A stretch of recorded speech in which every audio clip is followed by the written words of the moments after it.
대표적인 성장주인 제약바이오가 잘 되려면 금리 인하기 도입하는 신용이라도 해야 된다라고 저는 생각을 했었어요.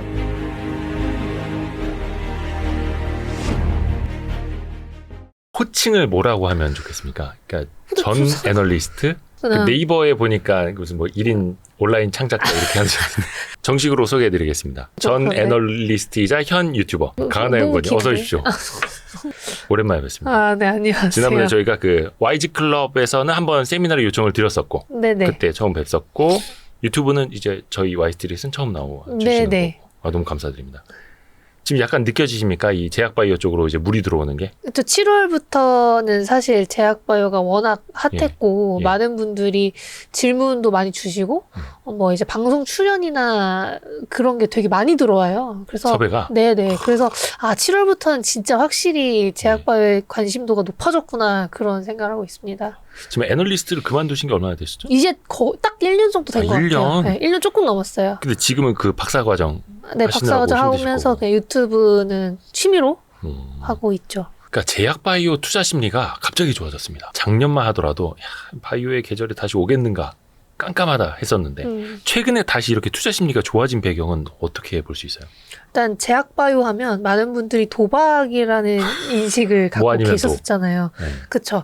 10배 아니면 뭐 거래정지 뭐 이런 얘기가 나왔을 정도로 많이들 네. 제약바이오에 대한 신뢰가 없었고 이제 제약바이오는 어렵다. 이건 좀 공부를 많이 해야 되는 영역이다라는 인식이 있었는데 네. 최근 좀 흐름을 보자면 국내 제약바이오도 할 수 있다라는 인식이 많이 생긴 것 같아요. 할 수 있다. 그렇죠. 특히나 이제 올해 큰 이슈들이라고 하면은 글로벌 항암제 1위 회사인 머크와의 독점 계약을 체결한 알테오젠 그리고 FDA 승인을 받은 항암제가 최초로 나왔죠. 유한양행의 레이저 티닙. 거기에다가 국내 제약바이오 기업들 중에서 플랫폼 3사로 여겨지는 리아켄바이오, ABL바이오, 뭐 알테오젠은 포함되어 있는 걸 아시니까 이 세 기업들 모두 빅파마들과의 계약 그리고 글로벌 기업들로부터의 그런 러브콜이 지속되면서 우리나라도 이제 국내에만 국한되어 있는 게 아니라 해외 기업들도 어느 정도 인정을 해주는 기술을 보유하고 있구나. 이제 글로벌 승인을 받을 수준의 기술력까지 올라왔구나라는 인식이 많이 생긴 것 같습니다. 그러니까 이제 사기가 아니라 근본이 있는 기업들이 나타나게 돼버린 거죠. 꿈과 희망만 있는 게 아니라 그렇죠. 이제는 실체가 있다. 실체가 그리고 있고 또 빅파마한테 인정받은. 그리고 FDA로부터 승인을 받은. 이제는 과거에는 미국 임상만 진입을 해도 되게 좋은 흐름을 많이 보여줬었는데 이제는 우리가 다 알잖아요. 임상 1상은 사실 아무것도 아닌 거. 근데 옛날에는 임상 1상만 들어가도 되게 그쵸. 많이 올랐던 것에 반해서 이제 국내 제약바이오 시장은 많이 똑똑해졌고 이제는 승인까지 혹은 이제 SK바이오팜처럼 항암제는 아니지만 뇌전증 신약을 승인받은 사례가 이제는 실적도 점점 많이 낼 수 있는 것처럼 좀 좋은 사례들이 많이 나오면서 이런 흐름을 보여주는 것 같습니다. 그러니까 과거 흐름에 갇혀서 제약바이오 투자는 도박이야. 네. 사기 아니야? 과거에 보니까 사기 많이 치더라. 근데 요거는 이제 과거의 프레임이고 그렇죠. 지금은 다르다. 맞습니다. 빅파마나 FDA에게 인정받은 것들이 나타나고 있다. 그렇죠. 그러면 요거는 이제 뭐 신도 모르는 영역이긴 한데 과거 2015년이나 막 2017년에 막 바이오주가 대세 상승하고 막 주도주가 나타나고 이런 시장까지도 지금 약간 보입니까? 가능성이? 가능성이 있죠. 왜냐면 2015년도에는 한미약 분발이었잖아요. 한미약 분발, 빅파마와의 빅딜. 그리고 2017년도에는 임상 3상에 진입한 셸라젠, 뭐 헬릭스미스 이런 기업들 거기에다가 이제 키투루다라는 면역 항암제의 제약바이오 섹터 훈풍. 그러니까 뭐 해외 기업이긴 하지만 우리나라는 이제 해외 기업들의 흐름을 따라가는 경우가 많아서 2015년도가 2017년도는 그런 대세장을 볼 수 있었던 건데요. 이제 국내 같은 경우에는 이제 국내에서 정말 큰 계약들과 FDA 신약 승인이 나오면서 그런 흐름을 같이 이끌어내주는 것 같아요. 그래서 이제는 조금 대장주들 위주로 확실한 흐름이 많이 보여지는 것 같고 요즘에는 오르는 기업들이 더 오르는 그런 흐름을 보여주는 이유가 이것이지 않을까 저는 생각을 합니다. 그러니까 꿈과 희망을 넘어서서 실체를 보여준 신뢰가 높은 기업들 위주로 그래서 그렇죠. 가는 놈이 더 높이 가는. 맞습니다. 가는 놈이라고 하면 안 돼요. 이게 근데 약간 이제 2017년 이제 실라젠 헬릭스미스 좀 아픈 이름이잖아요. 네. 근데 거기에서는 좀 그 이후에 신뢰가 많이 깨졌었고. 네. 근데 지금은 사실 이것도 어찌됐든 간에 빅파마한테 라이선스 아웃을 했지만 이게 신약 개발까지 확실히 이어지는지는 조금 더 이제 과제는 많이 남아있고.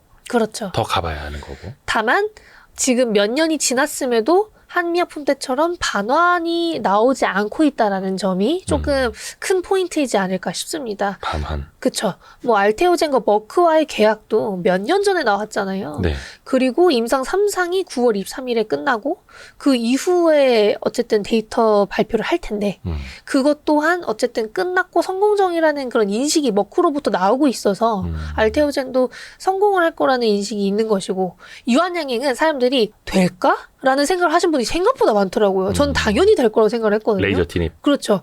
어쨌든 존슨앤존슨이라는 빅파마가 네. 주도를 하고 있는 임상인 거고 데이터 자체가 워낙 잘 나왔기 때문에 당연히 중간 데이터를 봐도 중간 데이터 자체도 잘 나왔기 네. 때문에 타그리스와 비교했을 때 많이 꿀리지 않는다라는 저는 생각을 갖고 있었는데 일단 제약바이오의 신뢰가 많이 없다 보니 설마 진짜 되겠어라는 생각을 하신 분들도 좀 있더라고요. 근데 이게 승인이 된 거죠. 그러니까 이제는 될까 해서 되면은 더 가는 그런 시장이 된 거고 옛날에는 뭐 세론이 있던지 혹은 될 것이다라는 기대감만으로 올랐던 시장이면 이제는 되고 나서 더 오르는 그런 모습을 많이 보여주는 것 같습니다. 그렇죠. 물론 이제 빅파마라고 해서 다 성공하는 건 아닐 겁니다. 그렇죠. 실패하는 것도 있겠지만 그래도 가능성 측면에서 또 신뢰도 측면에서 조금씩 이제 달라지고 있다라는 네. 걸 테고. 근데 이제 약간 제약바이오 투자하면은 이거를 클릭 안 하신 분들도 계실 텐데. 왜냐면 일단은 어려워. 난 모르겠어. 공부를 해도 이해가 안 가. 네. 그리고 어차피 뭐 아니면 도 아닌 거 아니야? 이렇게 생각하시는 분들이 많을 것 같아요. 네. 그러니까 기초 지식이 많이 좀 필요하긴 하죠. 네, 네, 맞습니다. 그걸 다져나가야 되는 거고. 근데 그것도 좀, 모르겠다. 이제 전 애널리스트 입장에서 보면 쉽게 느껴지겠습니다만. 일반인들은 어렵다는 얘기 많이 하지 않아요? 당연히 어려울 수밖에 없죠. 근데 이게 아셔야 되는 게 반도체도 어려워요. 저는 반도체 책 못 읽겠거든요. 보고서를 읽어도 뭐라는 저 거지? 호돌이님 강의를 좀 들으셔야 되는데. 그렇게 생각을 하는데 네. 이게 반도체도 붐이 있으면서 공부를 하는 사람들이 많아졌고 그로 인해서 사람들이 공부를 하니까 좋은 걸 더 알게 됐더라고요. 예. 그리고 시장 자체가 커지는 것도 커지는 건데 실적도 같이 좋아진 거잖아요. 네. 지금 제약바이오가 딱 그 시기라고 저는 생각을 합니다. 그래서 제약바이오가 어렵지만 기초적인 용어나 어떤 포인트에서 투자를 해야 되는지만 알면은 전혀 투자를 하는데 무리가 없다라고 저는 생각을 하고 있고 진짜 세세하게 모든 기술을 다 알 필요는 없어요. 어차피 돈 되는 기술은 한정적이고 돈이 될 기술도 한정적입니다. 그래서 그거를 이제 강의에서 제가 좀 많이 풀어내보려고 이제 준비를 한 거고 그게 우리가 투자를 하는 데 있어서는 제일 중요한 거라고 생각을 하는데 제가 요즘 많이 드리는 말씀이 내가 좋아 보이는 거, 내가 봤을 때만 좋은 거 말고 모두가 좋게 생각을 해야 되는 걸 투자해야 된단 말이에요. 근데 그걸 찾기가 생각보다 어려운 거죠. 그래서 그걸 찾아내는 공부, 그걸 찾아내는 방식에 대해서 조금 노력을 해야 된다고 생각합니다. 사실 호돌이님도 그 반도체 강의할 때 그 네. 말씀 많이 하시거든요. 우리가 뭐 반도체 만들 거 아니지 않느냐. 맞아요. 투자자 관점에서 봐야 한다라고 이야기하시는데 바이오에도 사실 그게 맞는 거네요. 우리가 뭐 신약 개발할 건 아니고 왜냐면은 투자하기 위한 거니까. 맞아요. 이게 제약바이오 지식만으로 되는 거면 의사분들이 투자를 제일 잘해야 되고 의대 교수님들이 제일 잘해야 되는데 네. 제가 아는 분들은 보통 잘 못하세요. 근데 이게 안다고 잘하는 것도 아니고 예.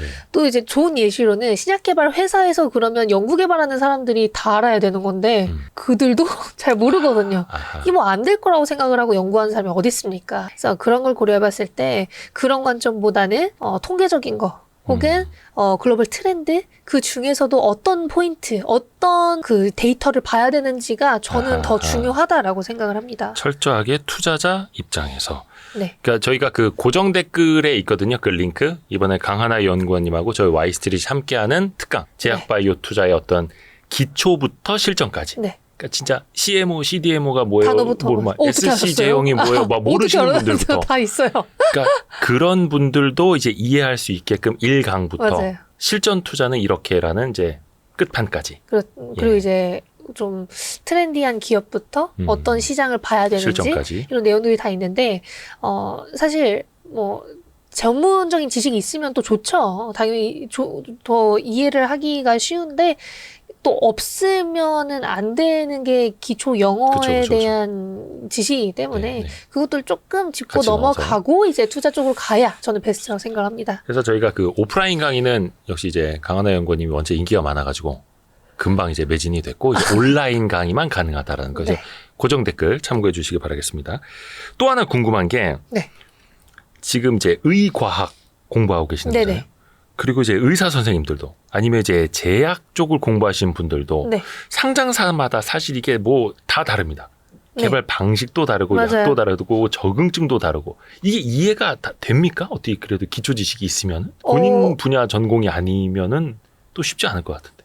그렇죠. 교수님들도 예. 이제 뇌질환을 하시는 분들은 항암제 쪽을 잘 모르시거나 현재 트렌드에 대해서 생각보다 업데이트가 안 되어 계세요. 생각보다. 그러니까 뭐 당연히 논문을 읽고 뉴스를 읽고 그러면 다 이해는 하시죠. 다만 우리가 생각하는 것보다는 업데이트는 안 돼 있단 말이에요. 자기가 전공을 하는 분야는 한정적이고 그게 더 중요하기 때문에 이제 의사든 뭐 신약개발 회사 임원분이든 연구개발을 하시는 분이든 결국에는 다 공부를 해야 아는 부분입니다. 좀 넓게. 그렇죠. 그러니까 이해를 할 수는 있습니다만 굳이 찾아서 공부를 하지 않는 이상 어차피 다 알 수는 없어요.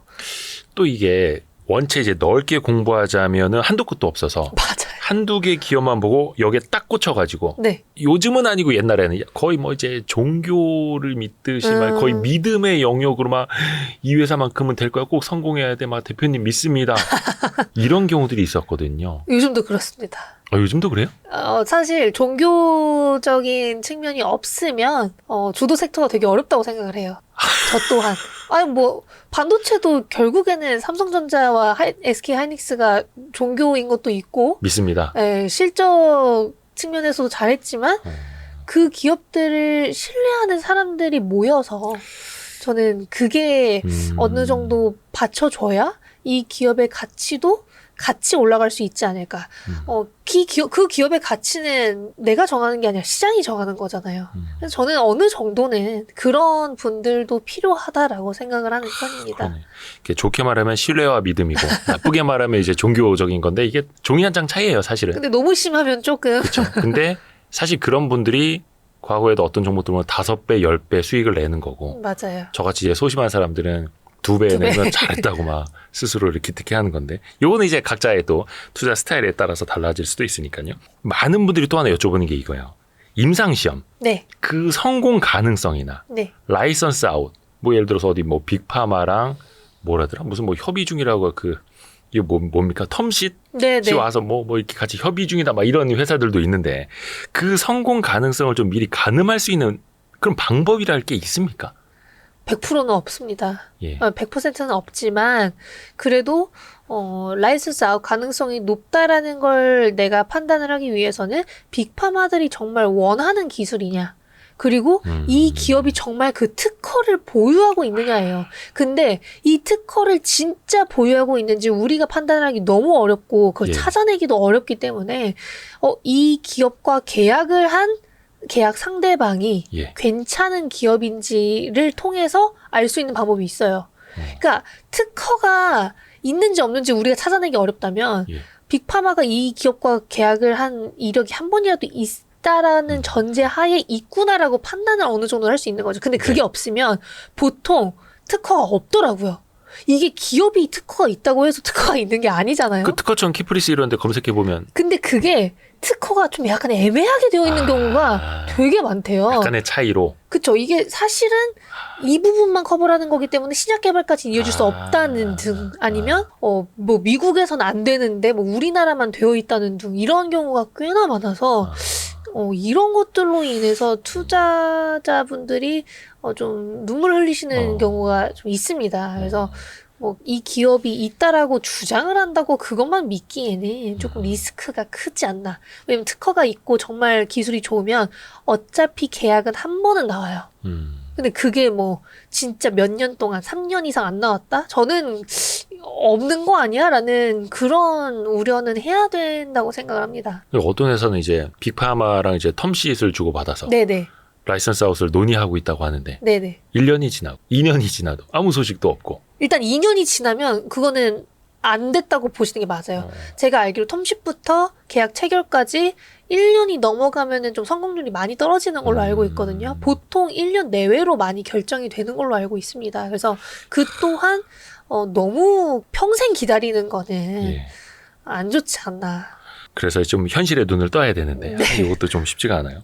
또 보면은 그래도 이제 그 중에서도 제약 바이오 중에서도 조금이라도 조금 안정적인 거 그래도 실적이 잘 나오고 있는 제약사들 네. 그리고 아예 적자 상태인 바이오 기업들 계속 투자 받아서 돈을 써야 하는 바이오 기업 좀 다르지 않습니까? 특히 네. 이제 재무 상태가 가장 크게 다르고 올해나 2025년에는 시장에 관심이 전통적인 제약사 아니면 아예 신약 개발 바이오주 어느 쪽으로 좀 갈 것 같으세요? 저는 그렇게 두 개를 나누는 건 이제 의미가 없다라고 생각을 해요. 그래요. 어찌됐든 제약사들도 이제는 업사이드를 만들기 위해서 신약 개발을 해야 되고 실제로 많이 하고 있고 실제로 연구개발 인력도 바이오텍보다 더 많이 보유하고 있어요. 유한양행, 대웅제약, 뭐 종근당, 녹십자 이런 회사들을 살펴보면 연구개발 비용, 연구개발 인력을 바이오텍보다 더 많이 투입을 하고 있습니다. 그런 걸 고려했을 때 제약 바이오가 이제는 하나이기 때문에 나눠서 생각을 한다기보다는 대형사들 위주로 그러니까 최소 1조 원 이상의 시가총액 1조 원 이상의 기업들 위주로 저는 더 갈 수 있을 거라고 생각을 하고 있고 이 기업들의 특징 중 하나가 자금 조달을 하고 적자여도 네. 현재 보유 현금이 많거나 혹은 이 자금 조달의 이유가 너무나 명확하면 괜찮다라는 거예요. 가끔 이유가 너무 명확하지 않거나 대표이사나 대주주가 참여를 안 하는 자금 조달들이 있거든요. 예. 그런 것들은 일단 저는 걸러야 된다라고 생각을 합니다. 근데 그 대주주들도 돈이 없을 수 있잖아요. 돈이 없어서 어쩔 수 없이 유중에 참여를 못하는 경우들도 있을 텐데. 다만 제가 아는 모 바이오텍은 그 B2를 하셔서 대표님께서 B2를 하셔서 또 유중에 빚을 내서라도 다 참여를 하셨습니다. 저는 그만큼 자신감이 있느냐 없느냐. 그게 저는 어느 정도 티가 난다라고 생각을 해요. 최대 주주면 네. 대표이사면 올인. 올인. 이게 뭐 옛날에 우스갯소리로 모 바이오텍이 유상증자가 주주들에게 주는 선물이라고 했었던 사례가 있었거든요. 네. 지금은 거의 망해가는 회사긴 한데 예. 그게 좀 기만이잖아요. 유상증자가 주주들에게 주는 선물이라면 본인은 당신네들 좀 참여 안 싸게 했어요. 살 수 있는 기회 아니냐. 맞아요. 유중 할인하니까. 네. 근데 본인은 참여 안 하고. 안 했었어요 그때. 그래서 참 그런 것 때문에 이제 제약바이오 인식이 많이 안 좋아진 거죠. 그래서 이제 그 사람을 신뢰성을 보려면 그 사람의 말이 아니라 행동을 보라. 라는 그렇죠. 얘기가 있는 것처럼. 아니면 이제 자금 조달을 하는 명확한 이유, 연구 개발을 어떤 식으로 지금 하고 있고 어떻게 할 건지 그리고 현금이 언제 들어올 수 있는지를 알면은 전 충분하다라고 생각합니다. 근데 명확한 이유 항상 유중할 때는 명확한 이유를 얘기하던데요. 공장이 필요하다. R&D 비용이 필요하다. 저는 공장 이런 것보다는 네. 이 R&D 비용도 어떤 파이프라인에 어디에 쓰이는지가 좀 명확하면은 조금 더 낫다라고 생각을 하고 있고 그 파이프라인의 임상 진전이 밀리지 않는 상황이어야 돼요. 임상이 되게 느리게 진행이 되는 바이오텍들이 있어요. 근데 저는 그것도 좀 문제라고 생각을 하거든요. 그래서 그런 것보다는 임상 진전이 잘 되고 있고 실제로 이 기업이 보유하고 있는 파이프라인이 완전 트렌디하다. 그러면 저는 그런 것도 자금 조달을 하더라도 괜찮은 상황이라고 생각합니다. 그러니까 예전에 보면 어떤 바이오 기업은 공장 털을 사야 된다. 그러니까 이거 뭐야? 그 신약 개발 성공하나 보다. 그러니까 공장 필요하지. 이러면서 막 호재로 인식을 하던 때가 있었는데 근데 그쵸. 강하나 연구원님은 그쪽은 약간 조금 보수적으로 보셔야 된다. 완전 뭐 임상이 다 끝나서 예. 그런 게 아닌 이상 저는 쉽지 않다라고 생각을 하고 뭐 자체적으로 혼자 다 하는 바이오텍들도 저는 개인적으로 성공률이 많이 낮다고 생각을 합니다. 그거는 이제 우리가 지난 2017년, 18년 그쯤에 또 많이 봤죠. 그렇죠. 혼자 다 할 수가 없어요. 우리나라는 아직. 근데 이거 어떻게 보면은 2015년에 한미약품, 네. 2017년 뭐 헬릭스미스, 뭐 신라젠 이야기도 해주셨습니다만 그때 많이 배운 것 같아요. 맞아요. 많이 배웠습니다. 그때 진짜 광풍도 불었었고 투기성 자금도 많이 들어왔고 근데 그때 덕분에 이제 어떤 분이 그때 그 말씀해 주셨거든요. 버블은 산업을 낳는다. 버블이 인재들을 또 유치하기도 한다. 약간 그러면서 그 제약바이오 키즈들도 많이 좋은 대학교에 지원을 해서 갔고 어. 그 사람들이 이제 연구원으로 배출이 돼서 산업 현장으로 가는 게 어떻게 보면 이제 9년 한 7년 지난 거잖아요. 네네. 강하나 연구님도 그때 약간 제약바이오 키즈 아니었던가요? 20살 전후. 2017년도에요? 그때 중학생이었나? 아니요. 그 정도는 아니죠. 제가. 어. 아유, 그러면서 이제 똑똑한 친구들이 네네. 신약 개발로 가야겠다. 이런 아. 공부를 또 시작했다는 거죠. 맞아요. 그렇습니다. 네. 네. 자, 이제 중요한 이야기 다룰 겁니다. 알, 테, 아, 젠. 야, 저희가 9월 20일 금요일 거의 저녁 때 녹화를 하고 있는데, 야, 알테오젠의 시가총액이 거의 20조 원 바라보고 있습니다. 맞아요. 19조 원도 넘었었어요. 일단 그것부터 여쭤볼게요. 그래도 한동안은 이제 코스닥 시가총액 1위를 2차 전지 관련주들이 차지하고 있었습니다. 네. 그를 바이오주가 바통을 이어받았습니다. 넘어선 거죠. 네. 이거는 일단 어떤 의미라고 보세요? 일단 주도 섹터가 제약바이오가 될 수 있다라는 걸 전 입증시켜줬다고 생각을 하고, 주도 섹터. 네. 그리고 제약바이오에 대한 인식 자체가 진짜 완전히 바뀐 것 같아요. 지금 거래 대금 자체를 보셔도 원래 제약바이오가 7월 전까지는 거래도 별로 안 됐었거든요. 네네. 최근 거래 대금을 보면 좀 바이오가 꽤나 많습니다. 제가 요거 강하나 연구원님한테 한 2주 전쯤에 질문지 보내드렸었죠. 한 일주일 전에 그때 알테오젠 시가총액이 16조 원이 넘습니다라고 보내드렸네. 네, 19조가 됐어. 3조 원이 일주일 사이. 이거를 좀 제가 내다볼 수 있는 해안이 있었어야 됐는데. 참. 자, 일단 그러면 19조 원 넘어서 네. 20조 원을 바라보는 알테오젠의 시가총액. 이거는 어떻게 설명이 가능할까요? 일단 우리나라에 피어가 없는 곳도 저는 한몫하는 것 같아요. 비교 그룹이요? 네, 비교 그룹이 없다라는 게 되게 독보적이잖아요. 머크라는 글로벌 1위 항암제 기업과 독점 계약을 체결한 게 알테오젠이고, 이 키트루다 SC 제형의 임상 3상이 9월에 끝나는데 연내에 데이터도 볼 수 있고, 그렇게 되면 지금 머크가 주장을 하는 게 키트루다 SC 제형으로의 전환율을 50%로 잡고 있거든요. 근데 임상 3상도 지금 순항 중이다, 딜레이 없다라고 얘기를 해주는 만큼 이 부분에 대한 로열티는 이제 알테오젠이 다 가져가게 될 것이고, 그렇게 된다면 알테오젠의 가치는 이제 국내에서는 우리가 생각을 하지 못했던 수준으로 올라갈 수 있는 그런 상황이 되었기 때문에 이 시가총액이 비싸다 싸다를 논할 수 없는 상황이 된 거죠. 프리미엄이라면 프리미엄이고 싸다면 싼 거고, 뭐 그런 상황이 전 됐다라고 생각을 해요. 우리가 약간 감히 매길 수 없는 그런 상황이 왔다라고 전 생각을 합니다. 올해만 거의 한 3배 올랐죠, 알테오젠이. 그렇죠. 왜 이제 나오셨습니까? 주변에 그런 사람 많지 않나요?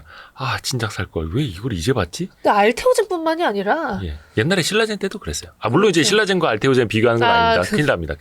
근데 알테오젠 말고 지금 신고가를 계속 달성하고 있는 바이오 회사들이 너무 많아요. 그래서 뭐 알테오젠을 놓쳤다고 해서 바이오 투자를 실패한 게 아니라 투자할 만한 것들이 되게 많았는데 그걸 이제 좀 아쉽게도 못 하셨던 분들이 꽤나 많더라고요. 요 대목에서 이제 어느 지점쯤 가면은 포모 현상이 일어납니다. 네. 나만 없는 것 같고 나도 사야 될 것 같고, 특히 이제 우리나라 사람들이 비교 많이 하지 않습니까? 특히 이제 개조 막 수익률을 지적보면 그 지점까지는 아직은 안 느껴지죠. 포모까지는. 조금 있으신 것 같아요. 살짝. 7, 8월에 사람들이 되게 많이 느꼈던 것 같아요. 7, 8월에는 제약바이오 말고 다른 섹터가 별로 안 좋았으니까 제약바이오가 독보적이었거든요.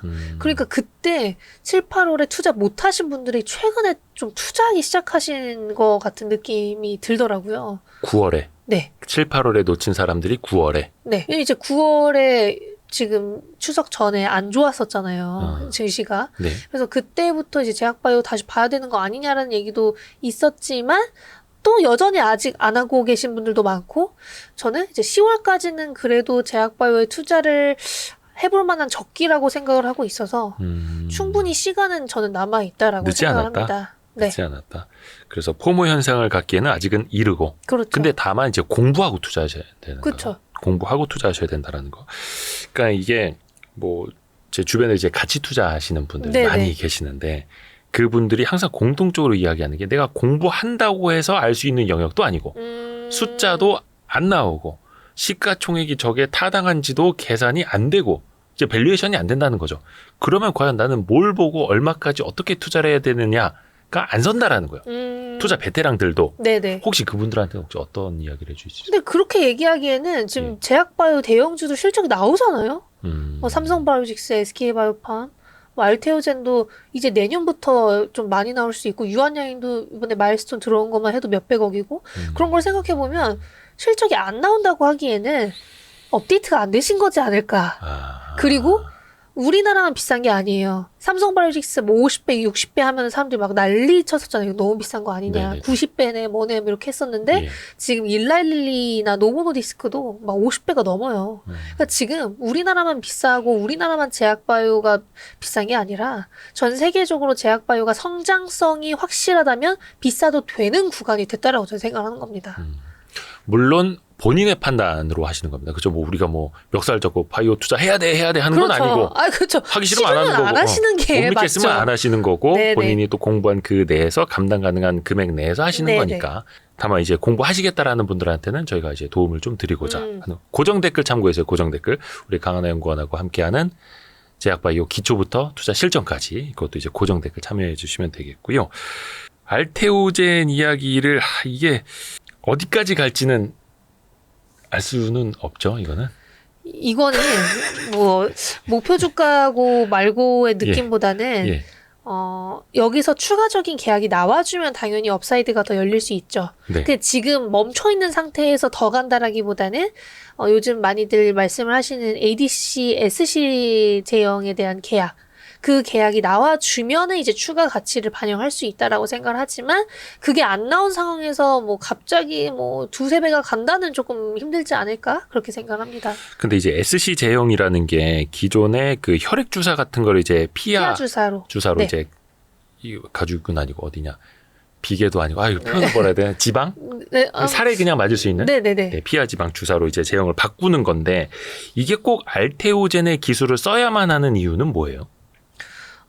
이 SC형으로 바꾸는 플랫폼을 보유하고 있는 기업들이 몇 군데 있긴 합니다. 뭐 경쟁사로 할로자임도 있고 최근에 좀 비상장사들도 좀 있는 것 같아요. 네. 그런데 알테오젠의 SC 제형이 지금 각광을 받는 이유 중 하나는 키트루다 SC 제형을 머크가 자체적으로 진행을 한 적이 있는데 그게 망한 거예요.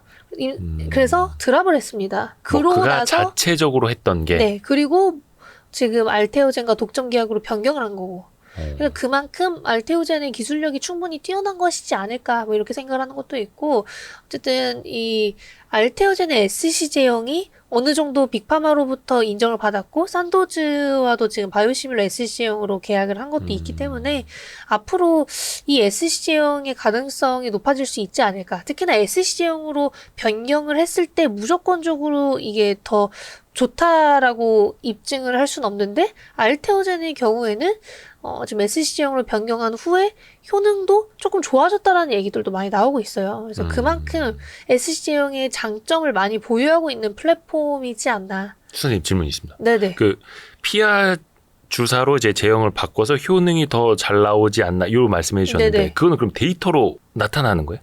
그쵸. 중간 이게 데이터나 뭐 이런 부작용 같은 경우에는 네. 많이 이제 줄어든다라는 얘기가 있는데 일단은 아시겠지만 IV 제형으로 맞게 되면 혈액 IV 혈관 주사 그렇게 되면 그 위치 자체, 부위 자체에 약간의 부작용이 있는 경우가 있다고 합니다. 네. 일단 투여를 해야 되는 시간도 훨씬 길고 이제 병원에 가서 되게 오래 맞아야 된다라는 그런 비용도 들 거고. 뭐 2시간, 4시간 맞아야 되고. 그렇죠. 근데 그렇다고 해서 지금 SC 제형이 우리가 아는 위고비처럼 그냥 우리가 막 혼자 이렇게 할 수 있을 정도는 아니에요. 이거는 정확히 짚고 네네, 넘어가야 네네. 되는데 주사가 좀 크긴 큽니다. 이거 혼자 할 수 있는 수준은 아니고 따로 맞아야 되는 수준인 건데 그 SC형으로 진행을 한 경우에는 이제 투입 부위에 대한 부작용도 좀 많이 줄어든다라는 얘기도 있고 이 SC형으로 진행을 했을 당시 이 약효가 더 좋다라는 저번 중간 데이터가 한 번 나온 적이 있기는 해요. 근데 이것도 끝까지 저도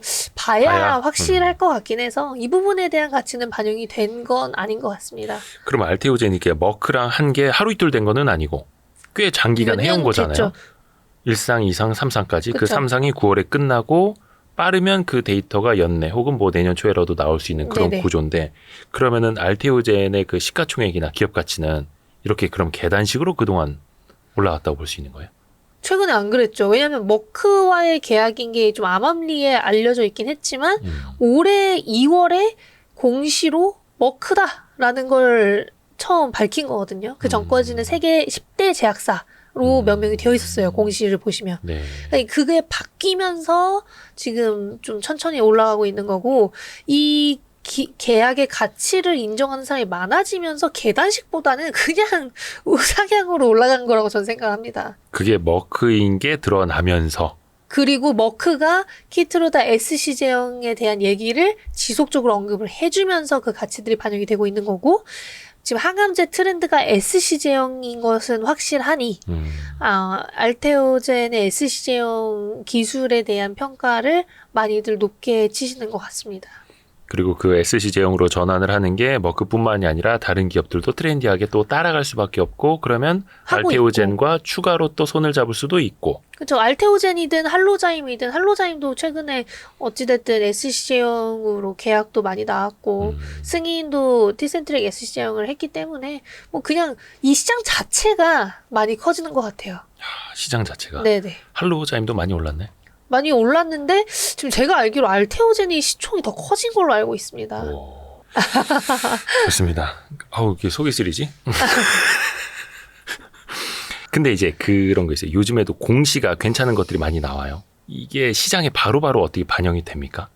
바로 반영이 안 되고 있어서 오히려 공부를 하기 좋은 시기라고 생각을 하고 있습니다. 이게 2차 전지랑 뭐 절대 뭐 비교할 수는 없습니다만 2차 전지도 어떤 수주 공시가 딱 나왔을 때 바로 빵 하고 주가에 반영이 되던 때가 있었고 네. 어느 정도 조 단위가 나와도 시장이 무덤덤해지던 때가 있었고 네. 혹시나 바이오 쪽에서도 괜찮은 공시가 나왔을 때 시장의 반응을 보면 지금 이게 투자 심리가 좋다 안 좋다 혹은 피크를 지나고 있다 막 이런 걸 좀 느낄 수 있는 지점이 있지 않습니까? 물론 정량화할 수는 없습니다만 네네. 바이오 쪽에서는 어때요? 특히 최근엔 또 어때요? 아직 그런 시기는 저는 오지 않았다라고 생각을 하는 게 예. 알테오젠 공시가 나왔을 때 그리고 유한양행의 FDA 승인 여부가 나왔을 때 혹은 다른 기업들의 계약 공시가 나왔을 때 최근에 막 바로바로 올랐던 적이 많이 없어요. 물론 유한양행의 자회사라고 할 수 있는 유한화학이 이번에 길리어드와 수주 계약 공시를 한 거는 네. 바로 반영이 되긴 했지만 그 전까지 뭐 한 달 전까지 2달 전까지만 해도 생각보다 반영이 좀 늦게 됐었어요. 그러니까 당일에 안 오르면 사람들이 뒤늦게 사는 느낌을 받았었다가 최근에는 투심이 많이 좋아지니까 오히려 바뀐 거죠. 이제 2차 전지는 좀 처음에 확 올랐다가 나중에는 덜 올랐다고 한다면 제약바이오 같은 경우에는 처음에 공시가 나와도 약간 좋은 건가? 하면서 이렇게 생각을 하시다가 요즘에는 조금 좋은 게 나와도 훨씬 더 민감하게 반응을 하는 호재를 바로 반영을 해주는 그런 상황에 다다른 것 같습니다. 그게 서두에 말씀해 주셨던 어떤 신뢰가 그렇죠. 좀 개선되고 있는 그런 이제 흐름이기도 하고 또 공부가 안 돼 있어서 딱 나와도 야 이게 좋은 건지 맞아요. 이게 상한가 보낼 만한 재료인지 한 5% 10% 오르면 끝날 재료인지가 가늠이 잘 안 되는 거죠. 그렇죠. 그래서 공부가 또 되어 있어야 되는데 또 중요한 이슈가 그 미국의 생물보안법. 네. 생물보안법 일단은 최근에 많이 이슈가 되고는 있는데 이 정곡을 좀 찔러보면 그냥 중국 견제용 네. 이렇게 보면 됩니까? 사실 맞죠. 그냥 중국 바이오 기업을 견제하고 미국의 국가 안보를 뭐 강화하겠다 뭐 이런 얘기가 많이 나오는데 여기 나와 있는 내용들을 보면 이제 중국이 미국의 뭐 유전학적 데이터나 그런 것들을 많이 빼간다. 그래서 그런 게 우려가 된다라는 얘기가 많이 나와 있어요. 다만 이제 중국의 제약바이오 시장이 워낙 지금 빨리 커지고 있고 논문들 퀄리티도 옛날과는 너무 달라지고 있기 때문에 이게 따라잡는 속도가 다르다고 하더라고요. 근데 실제로 우시 쪽 있잖아요. 우시바이오, 우시 앱텍 쪽이 CDMO를 받을 때 약간 기술을 훔치기 위해서 싸게 수주를 많이 받았다는 얘기도 있기는 해요. 실제로. 왜냐면 너무 쌌거든요. 거기는 이제 예를 들면 설계도 같은 걸 다 볼 수 있는 위치니까. CDMO니까 그렇죠. 네. 그러니까 이제 삼성바이오틱스는 조금 프리미엄 측에 속하면 이제 우시 쪽은 좀 싸게 해줄게 약간 이렇게 꼬시는 그런 방향성으로 갔었는데 그게 조금 약간 들킨 느낌이지 않나. 그러니까 약간 이제 미국 입장에서는 견제를 할 수밖에 없는 거고. 그렇죠. 그게 또 CDMO 기업이면은 낱낱이 이거를 다 볼 수 있으니 그렇죠. 이거를 또 중국에게 빼앗길 수도 있겠다. CMO여도 사실 그냥 중국이 뭘 보든 다 되게 볼수 잘 있는. 복제를 하니까 예. 그냥 이제 중국과의 거래를 조금 안 하려고 하는 미국의 그런 행보라고 저는 생각을 하고 있고 실제로 이번 하원 의원에 통과를 했잖아요. 하원에서 미국 네. 하원에서. 근데 찬성이 306표, 반대가 81표였기 때문에 찬성이 정말 독보적으로 더 많았었어요. 거기에다가 이렇게 찬성표가 많았던 걸 기반으로 규칙정지 법안에까지 포함이 됐는데 규칙정지 법안이 일반적인 입법 절차를 거치지 않고 하원 전체 회의를 신속히 통과한 것으로 간주하는 제도예요. 그러니까 그만큼 이 제도를, 이 법안을 조금 많이 밀고 있다라고 생각을 해주시면 될 것 같고, 좀 신속히 통과를 시키고자 하는 의지를 보여주는 상황인 거죠. 규칙 정지 법안이 뭐예요? 아까 방금 말씀드린 건데. 네. 아니, 방금 딱 말씀드렸는데. 아니, 입법 절차를 거치지 않고 네. 하원 의원을 신속히 통과시켜줄 수 있는 제도인 거죠. 약간 패스트 트랙 같은 거. 약간 그런 느낌으로. 아, 그렇게 말씀해 주면 쉬웠을 거예요. 규칙 정지 법 어려워. 근데 이거는 이제 타겟을 딱 중국에 놓은 거고 네. 또 미국이 말 그대로 위험 관리 그렇죠. 또 안보 측면을 또 신경 쓸 수밖에 없는 거고 자 그러면 사실 이제 반도체도 그렇고 2차 전지도 그렇고 중국을 조금 이렇게 제지를 할수록 우리나라 기업들이 좀 반사 수혜를 받은 것들이 있어요. 네. 바이오 측면에서도 그럼 이어집니까 그게? 이어질 확률이 높죠. 음. 일단은 CMO, CDMO 같은 경우에 아시아권 계약은 아시아권에 좀 킵하려는 성향이 있다라고 합니다. 그래서 글로벌 승인을 받은 이력이 있는 공장을 네. 보유한 기업들 위주로 좀 수혜를 크게 받을 수 있을 거라고 생각하고 있고 이제 CGMP와 같은 인증 제도를 보유한 기업들 위주로 좀 수혜를 받을 수 있겠죠. 그럼 이제 삼성바이오틱스나 ST팜 같은 대형 기업들이 상대적으로 앞으로 이제 중국과의 거래가 끊기는 미국 기업들이 수주를 더 늘려나갈 가능성이 높고 다만 여기서 중요한 거는 이제 우리나라만 수혜가 아니라 일본이나 인도 같은 나라들이 수혜를 많이 받을 수 있기 때문에 이제 뭐 우리나라만 좋아요, 우리나라가 우시껏 다 가져와 이건 아니라는 거죠. 그러니까 장기적으로 봤을 때 중국 기업과 거래를 할 만한 빅파마들이 우리나라로 수주를 조금 확장시킬 수 있으나 뭐 지금 당장 엄청난 규모의 수주를 줄 것이다라고 생각을 하시는 거는 이제 안 좋을 것 같습니다. 근데 최근에 삼성바이오로직스 주가가 100만 원을 넘어선 배경에도 네네. 생물보안법에 대한 반사수의 기대감이 많이 반영되어 반영이 있잖아요. 됐죠. 그럼 실적이나 이런 거는 어때요? 실적 측면에서는. 실적도 삼성바이오틱스는 생물보안법이 아니어도 어차피 지금 매년 성장을 하고 있고 예. 마진율도 좋아지고 있기 때문에 걱정할 건 없고요. 다만 이제 미국의 공장을 지어야 되지 않을까 저는 그런 생각을 하고 있습니다. 쌈바가요? 네. 왜냐면 생물보안법의 실질수에는 생각을 해보시면 미국 공장 유치지 않을까. 미국에서 생산해라. 네. 2차 전지처럼 전기차처럼. 사실 그게 베스트잖아요. 미국 입장에서도. 그러면 이제 세금도 좀 더 거둘 수 있고. 그래서 그런 걸 생각을 해보면, 미국 쪽 공장 유치도 한 몫을 할 거라고 전 생각을 하는 바, 거기에다가, 이제 삼성바이오틱스는 생물보안법이 아니어도 실적은 어차피 좋아지지만, 이런 것들이 사람들이 생각을 했을 때 투자할 만한 가치가 있다라고 생각을 하기 때문에 더 많이 오를 수 있었다라는 거. 근데 수주가 뭐 갑자기 2배 이상 증가한다. 이거는 거의 불가능해요. 어차피 이 법안도 유예기간이 2032년까지이기 때문에. 근데 그 배터리나 2차 전지 같은 경우에는 미국에다 공장을 지으면은 그 IRA 법안에 따라서 보조금을 받는데 네. 반도체 같은 경우는 물론 이제 보조금도 있습니다만 미국에서 지었을 때 뭐 수율 문제라든지 네네. 그다음에 이제 가성비라고 할까? 투자 대비 네네. ROI가 안 나온다는 거죠. 반도체 산업 같은. 맞습니다. 그래서 약간 좀 이게 투자를 늦추네 마네 이런 이야기 나오고 있는데 바이오 같은 경우에는 어때요? CDMO 공장이라면. 지금 큰 뭐 그런 메리트? 법안 메리트는 없는 것 같습니다. 뭔가 좀 더 줘야 되나요? 뭐 그렇죠. 우리나라에서 송도에 공장을 지은 삼성바이오틱스나 이제 뭐 셀트리온, SK 바이오사이언스의 경우 되게 혜택을 많이 받았대요.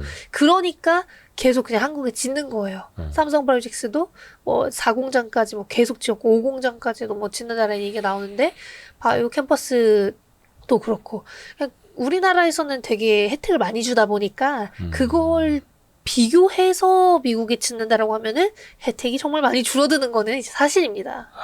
요거는 나중에 생물보안법 이후에 또 해외 CDMO 공장을 유치할 때 세제 혜택을 미국이 얼마나 주는지는 조금 더 지켜봐야겠네요. 요거는. 그렇죠. 그래서 미국이 이미 공장이 있는 회사들을 사야 되는 거 아니냐 뭐 이런 얘기도 있는데 일단 지금 생물보안법이 중국을 겨냥하고 있고 우리나라 기업들 중에서 글로벌 기업들과 계약을 많이 한 기업들 위주로 수혜가 0일 순 없기에 그래도 그냥 전 장기적으로는 좋은 상황이라고 생각을 하고 있습니다. 그러면 생물보안법으로 수혜를 볼 수 있는 건 CMO, CDMO 정도까지입니까? 아니면 다른 기업들한테도? 아직까지는 CMO, CDMO가 메인인 게 지금 거래금지 기업으로 포함된 게 우시바이오로직스, 우시앱텍 그리고 베이징 유전체 연구소 네.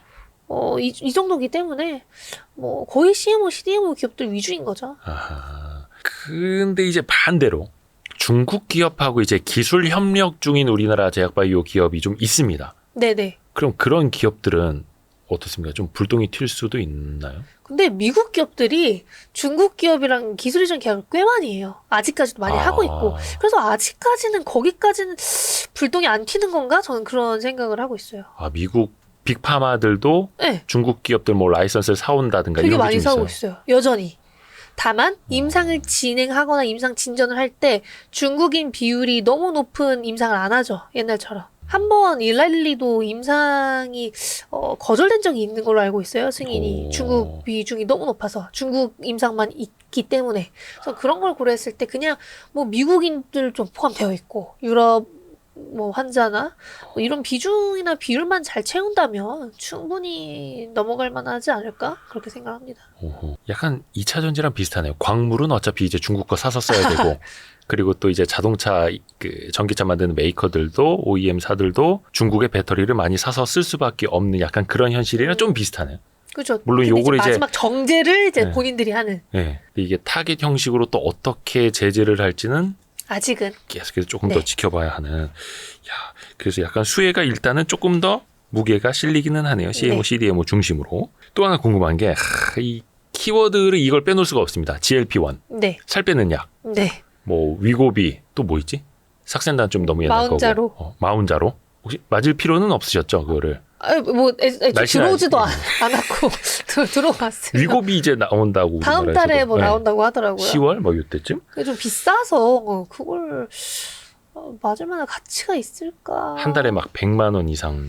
근데 일본에서 제가 알기로 가격대가 미국보다 거의 3분의 1 가격인 걸로 알고 있긴 하거든요. 어디가요? 일본에서. 왜 이렇게 가격 차이가 그럼 많이 나요? 미국이 제일 비싸죠. 미국은. 미국이랑 유럽이 제일 비쌉니다, 원래. 이 보험이나 아니면 이제 약가를 측정할 때 미국이랑 유럽이 거의 제일 비싸고 아시아권은 이제 다 서로 좀 비슷한데 일본이랑 중국이랑 한국이 좀 비슷하다라는 걸 전제하에 생각을 해보면 그래도 100만 원 언더지 않을까? 그렇게 생각을 하고 있습니다. 일단 GLP-1이 이게 조금 이제 설명하자면 좀 복잡하긴 합니다만 네. 체중 감소 효과를 가져다주는 원리 좀 쉽게만 좀 설명 좀 부탁드릴게요. 일단 GLP-1이라는 게 이제 호르몬 작용을 모방을 한다라고 생각을 해주면 될 것 같은데요. 우리가 흔히 말하는 GLP-1이 이제 식사 후에 소장에서 분비되는 호르몬이고 인슐린 분비를 촉진하고 글루카곤 분비 억제와 같은 역할을 하는 유사체라고 생각하시면 될 것 같습니다. 우리가 맞는 GLP-1 유사체들이. 근데 이 인슐린은 혈당을 낮추는 호르몬이고 이제 글루카곤은 혈당을 높이는 호르몬이기 때문에 GLP-1이 빠르게 분해가 되거든요, 원래는. 근데 이제 GLP-1 유사체를 만들게 되면 덜 분해가 되는 거죠. 그러니까 이제 투여를 했을 때 이 GLP-1 유사체가 GLP-1의 활성을 이제 모방을 하면서 당뇨 치료나 비만 치료로 효과를 내게 되는 건데 결과적으로는 이제 인슐린 분비를 얘네가 조절을 하고 그러니까 혈당을 조절을 하고 식욕을 억제하면서 포만감을 유도하는 거죠. 그러니까 체중이 감량이 되는 효과를 궁극적으로 내게 되는. 밥을 안 먹었는데 밥을 먹은 것 같은 효과. 뭐 울렁거린다고 하더라고요. 실제로 맞으신 분들 얘기를 들어보니까. 그래서 입맛이 그냥 뚝 떨어진대요. 입맛이 그냥 없는 네. 밥을 안 찾게 되는. 네. 신기합니다. 그러게요. 저도 안 맞아봐서 모르겠는데. 근데 주변에 은근히 그 삭센다는 맞으신 분들 꽤 있더라고요. 그 되게 막 구토도 하고 그러시더라고요. 이게 식욕 억제가 되면서 약간의 부작용으로 나오는 게 구토증이라고 합니다. 근데 또 이제 필사적으로 살 빼실 분들은 뭐 구토 즈음이야. 네, 뭐. 그렇죠. 근데 이게 최근에 나오는 여러 이제 보도들이나 이런 걸 보면은 당뇨병 관리뿐만이 아니라 심혈관 건강 그리고 알츠하이머 같은 어떤 이제 퇴행성 질환 네. 같은 것들 또 노화를 늦추는데도 도움이 될 수 있다는 이런 보도들이 나와요. 네. 거의 무슨 뭐 만병통치약처럼 막 얘기가 나오거든요. 이게 네. 어디까지가 진실이에요? 일단 심혈관 질환은 임상 3상까지 성공적으로 끝났기 때문에 적응증 확장까지 이제 가능해진 상황이라서 심혈관 질환은 오케이. 거기는 이제 동맥경화 같은 거. 네, 확인이 다 됐습니다. 예. 심혈관 질환은. 근데 여기서 중요한 거는 알츠하이머는 아직 임상 중이라는 거. 이제 뭐 뇌를 보호하고 뇌부위 위축을 늦춘다라는 결과가 있대요. 그래서 이제 알츠하이머 임상을 진행 중이고 이 적응증 확장까지 이제 진행을 하고자 하는데 뭐 확장 안 했으니까 우리는 이제 확실하게는 모르는 상황인 거죠. 근데 이제 뭐 심혈관 질환, 당뇨는 입증이 다 됐고 비만도 뭐 입증이 됐기 때문에 이 적응증으로 인정을 받고 있는 상황이지만 나머지는 이제 아직 아니기에 조금 더 지켜봐야 되지 않을까. 근데 이제 비만이라는 게 어쨌든 되게 많은 질환을 야기하는 상황이잖아요. 아, 비만으로 인해서. 그러므로 인해서 이제 심혈관 질환이 해결되는 거 아니냐였는데 또 이게 별도로 봐도 아니긴 하더라고요. 별도로 봐도 심혈관 질환은 해결이 됐는데 이제 뭐 체중 감량이랑 효과가 없다, 인간관계가 없다라는 걸 확인하면서 이제 적응증 확장이 된 거거든요. 근데 그런 걸 생각해 보면 그냥 GLP-1 유사체 자체가 정말 많은 적응증으로 확장을 할 수 있는 것이지 않을까. 이게 그냥 뭐라 해야 되나 그냥 식욕 억제 측면에서 이게 한 달에 한 100만 원이 넘는다 이러면 비싸 보일 수 있는데. 맞아요. 근데 알츠하이머 신경 그 퇴행성 질환까지도 이게 뭐 예방일지 뭐 치료일지는 모르겠습니다만 또 노화 예방까지 된다. 그러면 또 이제 상대적으로 그때는 싸 보일 수도 있는 거고 또 더 대중화가 될 수도 있는 거고 그러면서 가격도 낮아질 수 있는 거고. 그 그쵸. 1111이랑 노보노디스크 지금 시가총액도 그래서 장난이 아닌 거잖아요. 밸류에이션도. 계속 증권사들도 여전히 탑픽을 1111로 할 만큼 1111와 노보노디스크의 경우에는 공급이 더 수월해지면 실적은 계속 올라갈 수 있겠다라는 인식이 있는 것 같아요. 그러니까 만들면 만들수록. 네, 아직까지는. 그러니까 지금 뭐 피를 낮춰야 된다, 뭐 약가 인하를 뭐 정부 차원에서 되게 뭐 푸시하고 있다 이런 얘기들이 나오면서 그때만 약간 가격 하락하고 낮춰라. 그러긴 했었거든요. 예, 예. 그래도 아직 아시아권 매출은 시작도 안 했고 이 공급도 여전히 업사이드가 남아있기 때문에 이게 올해까지는 뭐 우리가 걱정할 일은 아니다라고 보시면 될 것 같아요. 그렇죠. 뭐 이제 해외 주식 하시는 분들 입장에서는 조금 이제 신경 쓰이겠습니다만. 네. 그러니까 미국에서는 11112, 노르웨이인가요? 덴마크. 덴마크, 네. 노보노디스크. 그러면 이게 대량 생산이 가능한 거예요. 그리고 대량 생산을 많이 하면 할수록 단가도 인하가 될 수 있는 거예요. GLP-1. 근데 굳이 안 하는 것 같아요. 왜냐면 제가 듣기로 서두를 필요 없다. 얘네가 주사제잖아요. 예. 그 팁의 가격이 또 있대요. 그 가격 때문에 패키징 또 패키징 비용. 가격이 또 있다라고 합니다. 그래도 좀 비싸긴 하겠죠. 왜냐면 마진율이 이 두 기업 모두 좋아지고 있기 때문에 얼마나 많이 남겠습니까? 그래서 이익률 보면 이제 딱 나오니까. 네. 얼마나 많이 남겠어요. 그래서 이 두 기업의 경우에는 노보노디스크는 공급을 위해서 카탈란트를 최근에 인수했고 CMO, CDMO 기업. 자기 고객이었어요. 수주를 맡기는. 근데 인수를 해버렸어요. 자기가 많이 만들어 보려고. 그리고 이제 일라일리도 이제 연말 자체 공장도 이제 만들고 연말까지 좀 공급량을 많이 올릴 거라고 얘기를 했기 때문에 이 두 기업들은 뭐 걱정 안 하셔도 될 것 같습니다. 우리나라에서도 그 GLP-1 관련주가 좀 있죠. 있긴 합니다만 예. 자체적으로 이제 비만 치료제를 개발하는 기업들을 저는 한국에서 투자를 하기보다 그냥 해외 기업들 위주로 투자하는 게 좀 낫지 않을까. 약간 그 엔비디아 관련주는 엔비디아인 것처럼. 그렇죠. 실제로 일라일리가 수익률이 제일 좋았을 거예요. 아, 주가 수익률도. 그리고 이제 마음이 편하니까 이게 뭐 우리나라 관련 기업들이 오르긴 더 많이 올랐었던 것 같긴 해요. 그런데 이제 하락폭도 변동성. 워낙 이제 크니 저라면 이렇게 너무 독보적인 두 기업이 있는 경우에 국내 기업까지 올까라는 생각은 저는 합니다. 근데 그 시가총액도 그렇고 물론 이제 전 세계적으로 가장 주목받는 바이오 기업 일라일리 뭐 노보노디스크 있긴 합니다만 손이 안 나가는 거죠. 항상 그게 문제입니다. 그렇죠. 손이 안 나가. 이건 어떻게 해야 됩니까? 어떻게 뭐 손가락을 어떻게? 근데 뭐 우리나라 기업도 다 마찬가지인 것 같아요. 최근에 제약바이오 대형주들 많이 오르니까 손이 안 간다고 하시더라고요. 같은 맥락이라 저는 생각합니다. 그러니까 그래서 제약바이오 투자를 잘 하시는 분들은 또 뭔가 달라요. 저 사람들이 DNA가 다른가? 근데 진짜 오르는 말에 타시더라고요. 야수의 심장. 네. 근데 그게 또 2배씩 가니까. 왜냐면 좋은 기업들은 남들이 보기에도 좋아요. 대부분 나보다 늦게 인지를 할 거야 라고 생각하는 게 마음이 편합니다. 그렇다고 너무 정수리에서 이제 투자를 하시면 안 되니까 조금 남들보다 빠르게 공부를 하는 게 전 중요하다고 생각을 해요. 근데 그게 정수리였는지 상투였는지 아닌지는 지나봐야 알잖아요. 그렇긴 합니다. 어렵습니다. 그래서 약간 조금 이제 행운도 사실은 따라야 하는 거고 맞아요. 기초적인 지식도 필요하고. 있어야죠. 그래서 저희 강하나 연구원님하고 같이 우리가 하고 있는 그 제약바이오 기초부터 실전까지 그 관련된 이제 온라인 강의 열려 있으니까요. 고정 댓글 통해서 확인을 해보시면 더 좋을 것 같습니다. 그래서 오늘 긴 시간 좋은 말씀 고맙습니다. 감사합니다. 서울대 대학원 의과학 박사과정을 밟고 있는 전 애널리스트 현 유튜버 강하나 연구원님 너무 감사드립니다. 네, 고맙습니다. 감사합니다. 고생하셨습니다.